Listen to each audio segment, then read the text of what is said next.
भक्ति में हम कितना स्नेह से भगवान को पुकारते थे, प्रभु कब हमारी आंखें सुध लोगे। कितनी हमने प्रयास किए भक्ति में, जब तक किए, प्रण की उपवास रखे, 30 यात्राएं की और कहा कि भगवान हमको इस संसार से मुक्त करो, क्योंकि यह संसार दुखधाम है, कांटों का जंगल है, हमें मुक्ति चाहिए।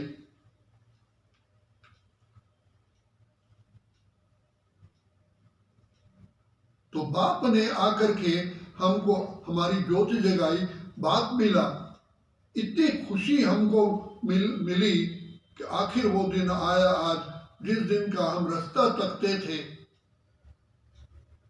अब बाप से दिल जुड़ी रहे, उसके लिए बाप ने जो ज्ञान सुनाया हम उसी को मनन चिंतन करते रहे, तो व्यर्थ बातें आती नहीं है।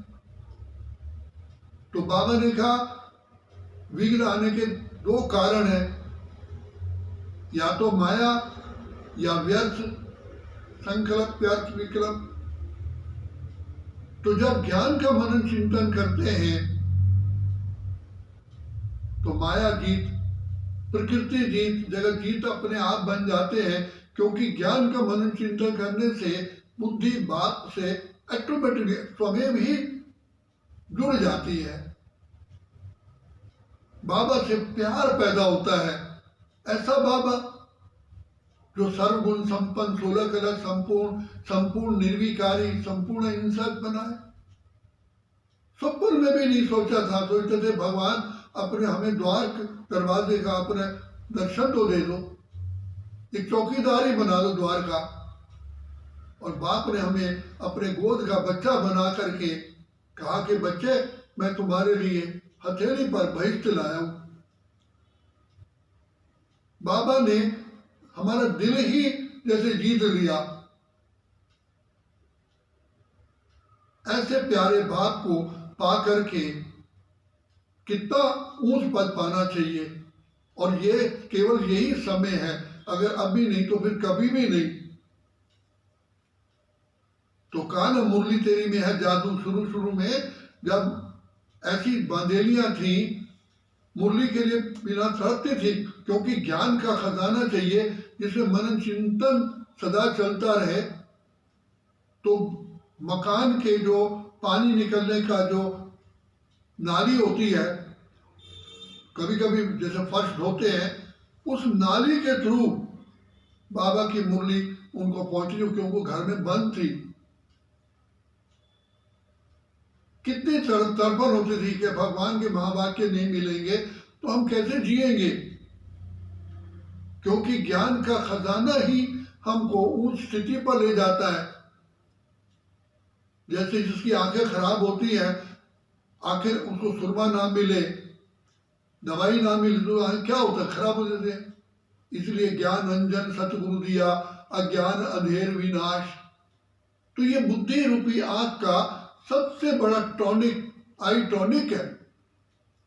तो जिसको ज्ञान से प्यार होता है उसका बाबा से प्यार है। दादी जानकी ने अपना अनुभव सुनाया कि मैं मुरली को 8 बार रोज पढ़ती थी। कितना भी व्यस्त जीवन हो, मुरली को बार बार पढ़ने से, और मेरा प्रैक्टिकल, मेरा अपना अनुभव है, क्योंकि मैं यंग एज में इस ज्ञान में आया, तो व्यर्थ बातें तो आती है। तो मैं सदा ही ज्ञान की बातों का मनन चिंतन करता रहता। बाबा की मुरली, उसका मनन चिंतन, उसकी गहराई में जाना।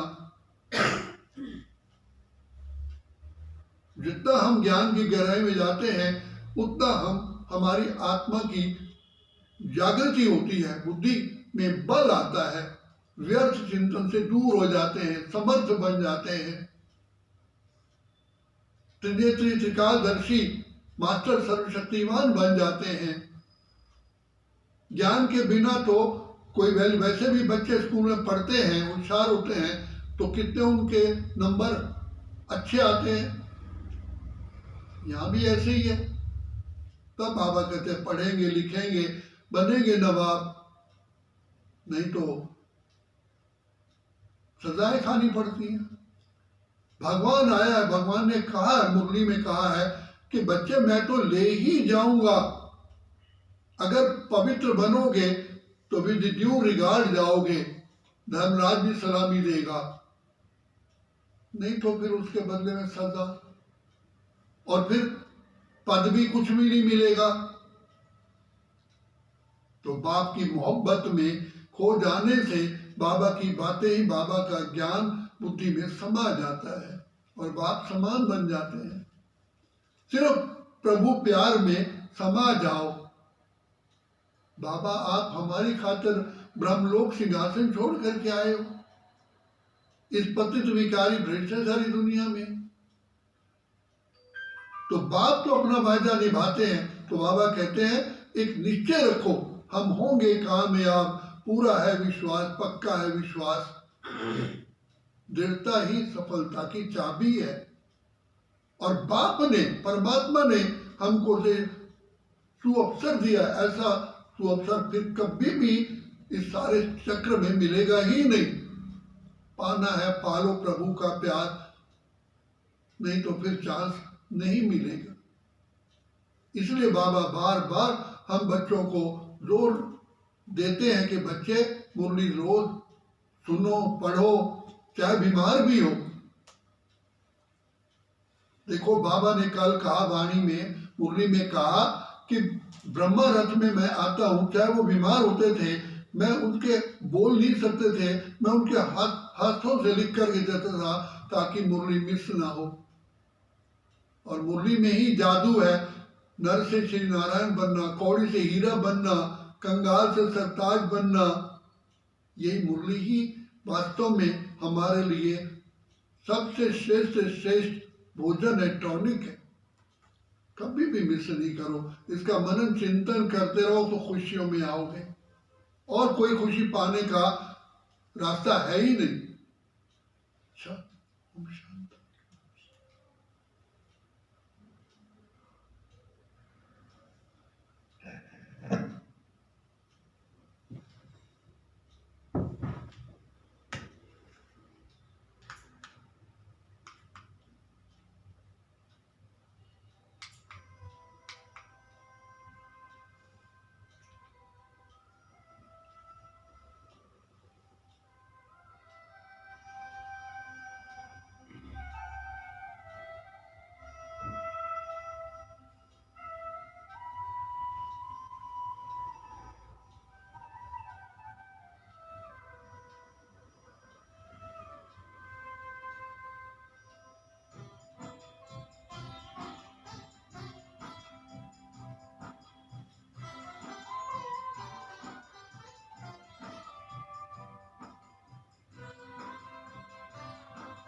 आज ये